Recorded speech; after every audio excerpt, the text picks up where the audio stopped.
it comes to playing the ride cymbal, I think one of the things that can cause the most disruption in the time, the feel, the groove, and also the balance of the kit is when you go from playing time on the ride cymbal to crashing it. There's a bunch of different reasons to crash it, a bunch of different ways to crash it. So I kind of want to break down in here some of the little things, little rules that I kind of follow in my own playing to keep me from over crashing or under crashing or causing little issues in the time. My number one rule for my own playing when it comes to this is don't waste motion. Particularly as the tempos start to climb above 150, 200, 250, every little excess stroke, every little excess motion, it can cost you on the back end. It's one thing if it's a super slow tempo, but once it gets fast, what can happen is this.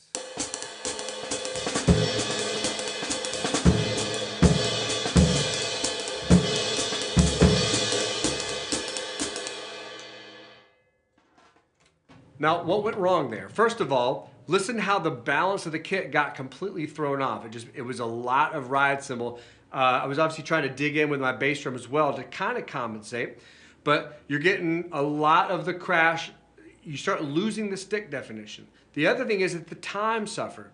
In there were these moments where even for a split second, I wasn't 100% in control of that quarter note pulse. And all of that really, it doesn't really come from here, from not being able to play that fast or to hear that fast. It's that as I drop my arm down, by the time I get it back into place, there's just a lot of excess motion there that can wreak havoc on your time. So I spent a lot of time trying to minimize the amount of motion that it takes me to crash a cymbal.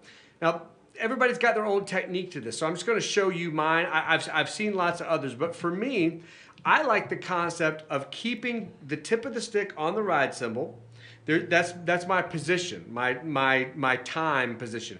Then when it comes to crashing, I want to use the shoulder of the stick to crash near or on the edge of the cymbal. So I want to set up not only my body to the kit, but the ride cymbal itself to a way where all I have to do to crash is simply drop down. So from here, I drop down and watch how the stick can make contact with the edge on the shoulder. Tip, shoulder, tip, shoulder. And when I do that, particularly in time, watch how it doesn't really cause a whole lot of motion here, and my stick can immediately snap right back into the place it was when it was keeping time.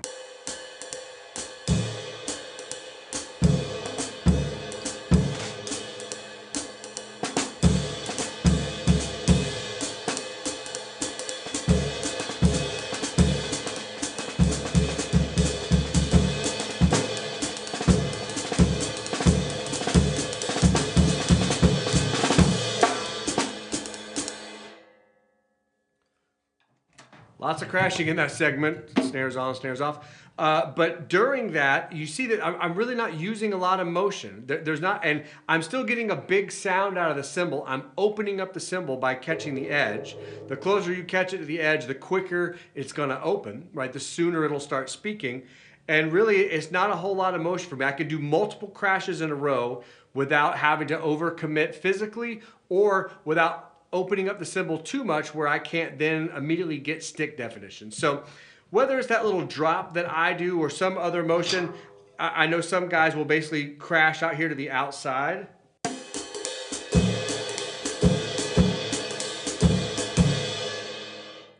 Which I'm clearly not that good at, but they've got it down to a science where they just kind of swipe across to the right and then back up, and they don't lose or waste any excess motion. So rule number one, try to keep your crashes, the motion to make a crash, as simple, as short, as compact as possible so that you don't waste any motion. Another issue I see is when you crash, particularly let's say you're going to crash on the end of 4. You crash on the end of 4, and then if it's a medium or slow tempo, and then you don't play the ride cymbal again till beat 2, now you've got a beat and a half of basically dead space, right? That's longer than the band is used to having to go without keeping time. Now that might not seem like a big deal, and the better the ensemble, the less that's an issue. But I've noticed that little segment where you crash on, or if you crash on 4, or crash the end of 4, and then don't play the ride cymbal again until 2, that can be an eternity for the band to sync back up. The band, but also you to sync back up. So if I'm here,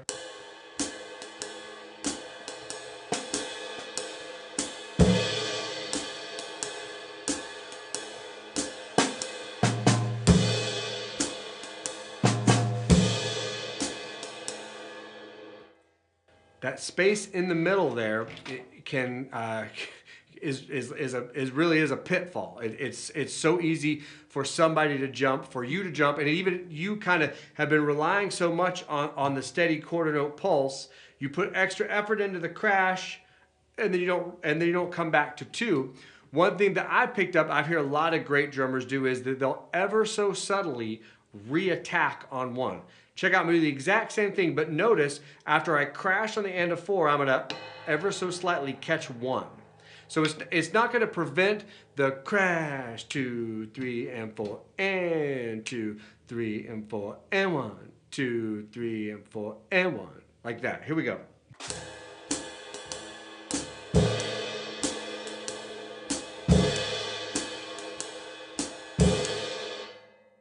It's really effective at a slow tempo.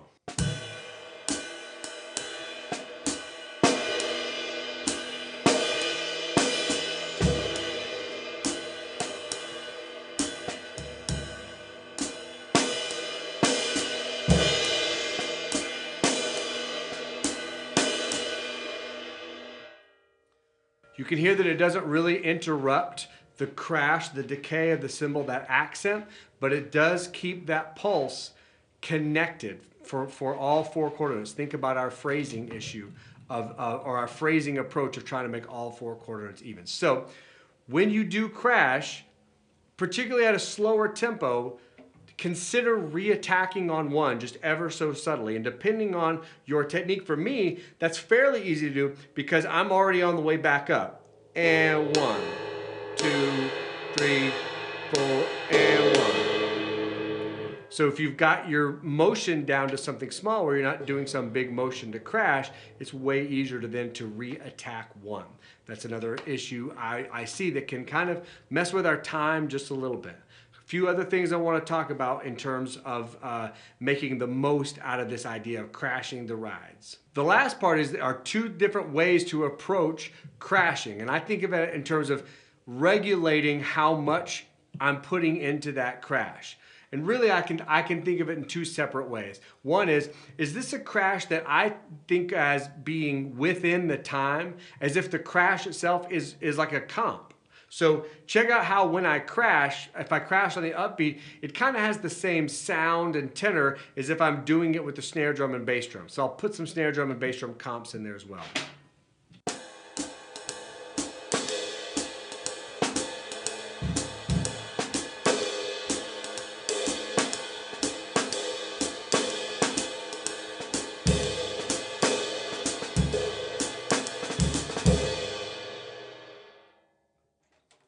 So I crashed the cymbal in a whole bunch of different ways. Sometimes it was with the actual comp, which is often what you'll hear. I can even kind of crash right on 1 or right on one of the downbeats, or it could be its own crash. But in there, the crash never gets away from the sound of the ride cymbal. It never sticks out so much that it's any louder than a comp. And to me, that's this idea of comping within the time. This particularly works well at faster tempos, particularly when you're trying to play something that may be a little bit more aggressive.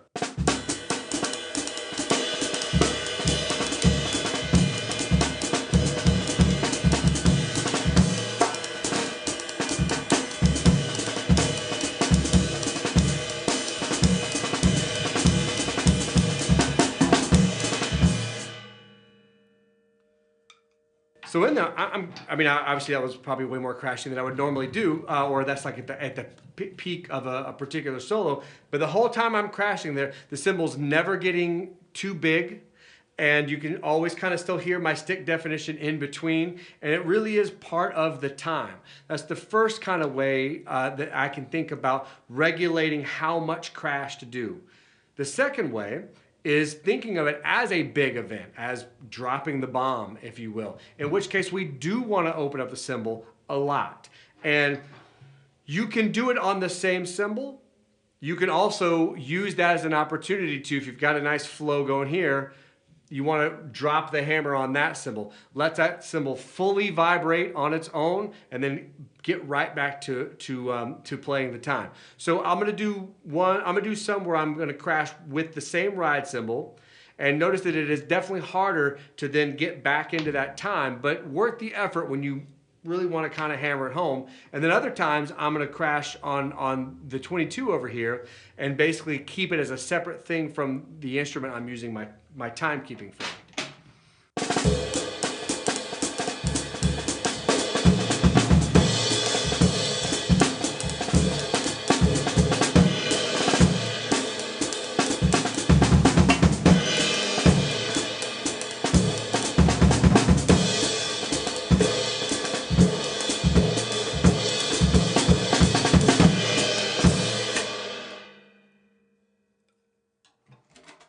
Man, lots of crashing in this video.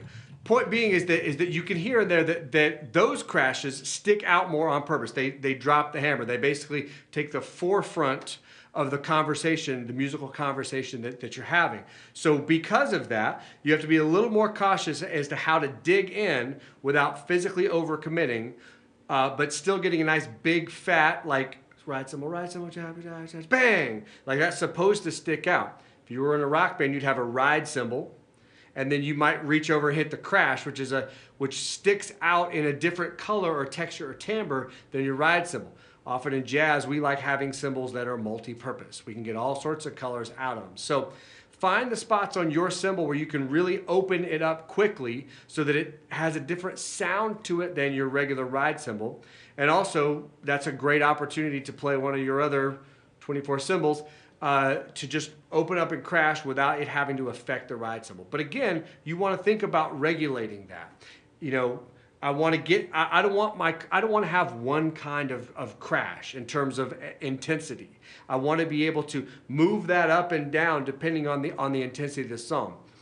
A practical application of that is think about playing behind a soloist, and the soloist is playing some stuff and they do some stuff and they kind of chill out and it builds, but they're not there yet, and then finally like builds to some big climax and the solo's over, and that took 3 choruses, right? So you want to have crashes that will ride that wave with the soloist, and you want to save those big badass ones for the very end, and in between you want to kind of regulate up and regulate down depending on it, and then you can actually create sonically that little arc or story arc that's happening within the soloist. He's trying to create that arc in terms of intensity. We can match that, and a lot of that can come not just from the drums, it can come from the cymbals as well. Regulating the crashes will help you with that. Okay, now let's talk about some stuff that deals with straight eighth notes. We're going to deal with that in the next lesson in this series. It's all been swing so far. There's a couple little techniques and things that I think can help you when you're playing straight eighth stuff, whether it be kind of on the Afro-Cuban or Brazilian side or the ECM kind of modern side as well. We'll deal a little bit with that on the next one. Okay, see you guys then. Good luck.